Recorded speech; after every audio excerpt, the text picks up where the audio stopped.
Hello, this is Nick from the YouTube channel The Shogunate, and in this video for Clash of Katanas, we are going to be discussing the Mori Clan, specifically during the Sengoku Jidai. The Mori family of Western Honshu are by far one of the most prominent families of Japan's entire Warring States period. Indeed, the might of their name is often compared to that of even the three great unifiers. But the Mori don't have nearly as important a history prior to the Sengoku period as many of their other Warring States counterparts, as by the time of the Sengoku Jidai, they initially just ruled over a small portion of land in northern Aki province. A province that at that point was, for the most part, still under the rule of the western branch of the Takeda clan. Eventually, the Western Takeda became ambitious and tried to cement their control over all of Aki. This would lead to the 1517 Battle of Arita Nakaide, where at that point a young Mori commander by the name of Mori Motonari, with an estimated force of around 1,000 men, would surprisingly defeat the Takeda army that numbered 5 times their own. This victory paved the way to the eventual rise of Motonari himself, who was soon to inherit leadership of the Mori family. Within a number of years, Motonari would lead the Mori into claiming the majority of influence over Aki, taking it from the now weakened Western Takeda. By the 1540s, the Mori had come to own Aki, and had bounced their allegiance back and forth from the powerful Amago and Ochi clans who surrounded them. In 1542, Motonari was allies with Ochi Yoshitaka and had joined in campaign against Amago Haruhiza.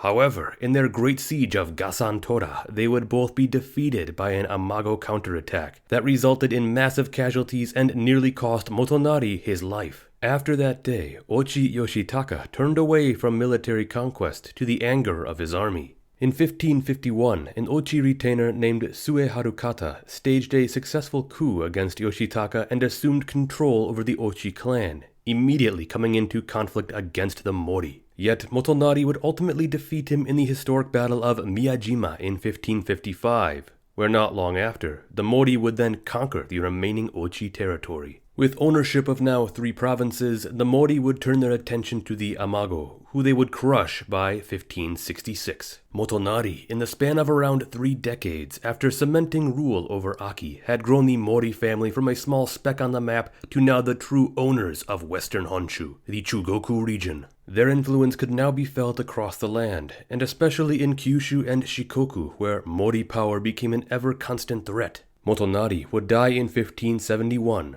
although he had retired years earlier. His grandson, Mori Terumoto, was the new head of the clan, while his other sons, Kobayakawa Takakage and Kikawa Motoharu, had been used to secure powerful political marriages. Through these 3 figures, the future of Mori might in the West was solidified, at least for a time. By 1576, the Mori had begun to openly support the Ikoiki of Ishiyama Honganji against Oda Nobunaga, who had long besieged them. This would lead to 2 massive naval battles at Kizugawaguchi, and although the Mori would win the first encounter in 1576, the Oda would strike back and win the second encounter 2 years later. The Oda would also begin a westward campaign against the Mori, as Nobunaga would dispatch Hashiba Hideyoshi and Akechi Mitsuhide to siege down significant Mori fortresses on the path to Aki. This war did not bode well for the Mori, as the Oda armies continued to drive them back. However, a stroke of luck would occur in 1582 when Oda Nobunaga was betrayed and killed by Akechi Mitsuhide.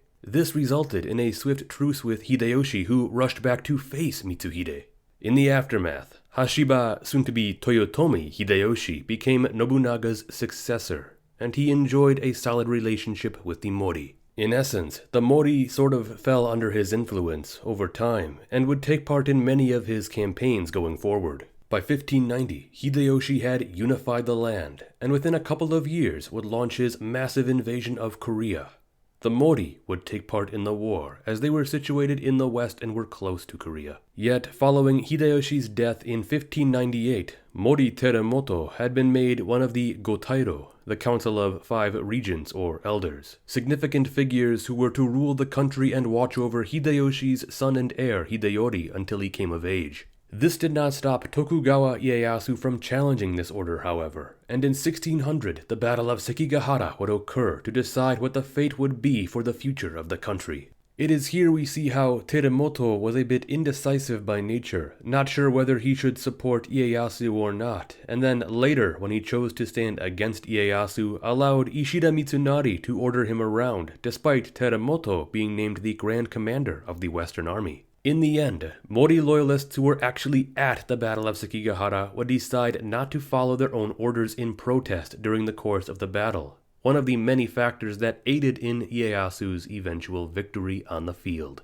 In the aftermath, Ieyasu would confront Terumoto, who was then stripped of many of his lands for having stood against him. The Mori would be left to just rule over 2 provinces from that point on, Suo and Nagato, and would survive into the Edo period as Tozama, outsider daimyo. Of course, the Mori family of what was soon to be known as Choshu domain would be one of the instrumental figures in the toppling of the shogunate centuries later, showing that their prominence during the Sengoku period, despite looking to have a sad ending at the time, would be avenged in the end.